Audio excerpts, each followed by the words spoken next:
Welcome back. Now let's move over to Delaware. Braden, the schedule has been a lot lighter over in Delaware than it has been here on the shore so far. Yeah, it sure has. Last night we saw a great milestone, though, as Delmar was playing host to the Woodbridge Blue Raiders. Both teams looking for their first win of the year. Delmar was rolling early on. Looked like the Wildcats were going to get that upset win. Plenty of mistakes by the Blue Raiders in the first quarter allowed Delmar to get out to a big lead. Takai Hughie taking things over. He had it working from long range, the junior. 5 3-pointers on the night, 24 points.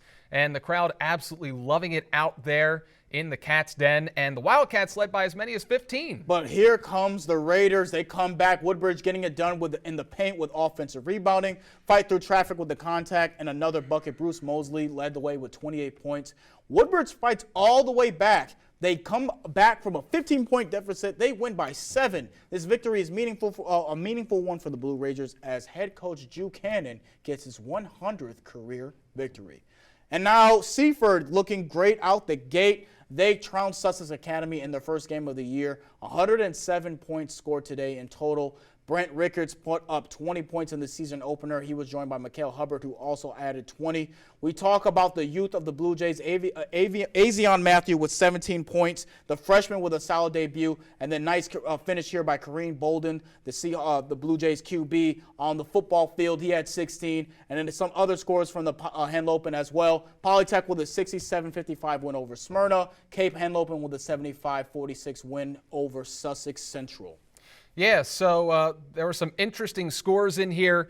Let's talk about what we saw in the Henlopen this week. To me, we've got Dover, Laurel, and Seaford as our top 3 teams in the Henlopen. And then, honestly, I'm really happy with what Polytech has done so far this season out there. They're 2-0 already. They've got 2 really good scorers in Durrell Little, and they've got Kyle Gamber as well.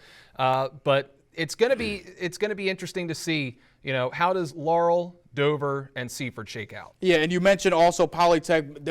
Polytech and Dover will be playing on Tuesday, so that's going to be a really good fun game. That's going to be a really good game. And, a team that's gone off to a start this season that hasn't been touched on, the Milford Buccaneers. They're 3-0. They beat St. Mark's, Sussex Tech, and Cesar Rodney. Last year they were 11-9, but this might be 10 or more points. Yep, and this year maybe it could be a promising start for the Bucks. Maybe they find a way to make it into the DIAA playoffs. And then Lake Forest, Indian River, a couple of teams that have actually played very well to start off their year. And they also matched up earlier this week. Lake Forest got that W, and last year Lake Forest was 6-14. So they're off to a 2-1 start very early, but again, 2-1 is a lot better than being 6-14, and maybe they can make it to the DIAA playoffs. It's very early, but hopefully the Spartans can do something like that. Yeah, with Dover, they're 2-1. They lost their first game to Middletown, but Middletown's one of those title contender teams. So that's nothing to be concerned about. Plus, with Dover, you've also got the football team going to the state semifinals this year. Yep. Early on, we're going to see teams like Seaford, Laurel, and Dover, who all had good football teams, are going to be affected on the basketball side of things.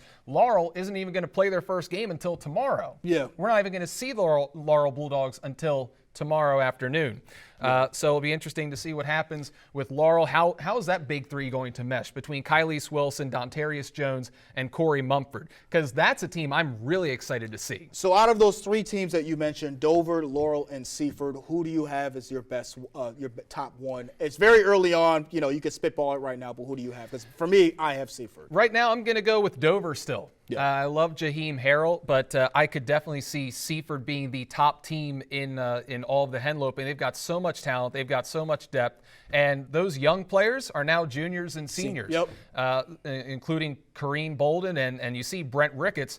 I mean, Brent Ricketts been bulking up. Yeah, he has. He's put some weight on in the offseason. But again, as you mentioned, though, Laurel, we can't sleep on them at all. The Bulldogs are really going to be really good this season. So it's a 3-headed monster at the top of the Henlopen. And for the Henlopen South, it's obviously Laurel versus Seaford, and then everyone else follows them. Right, and Dover went to the state quarterfinals last year.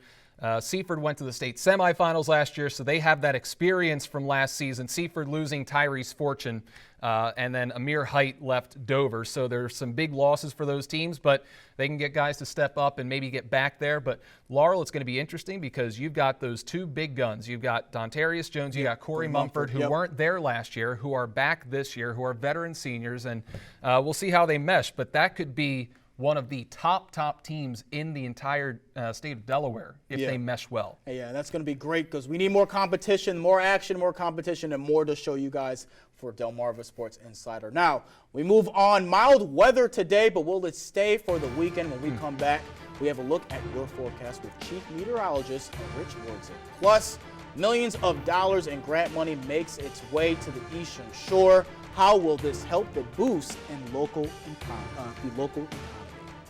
I'm state champion Yamir Knight, and you're watching Delmarva Sports Insider.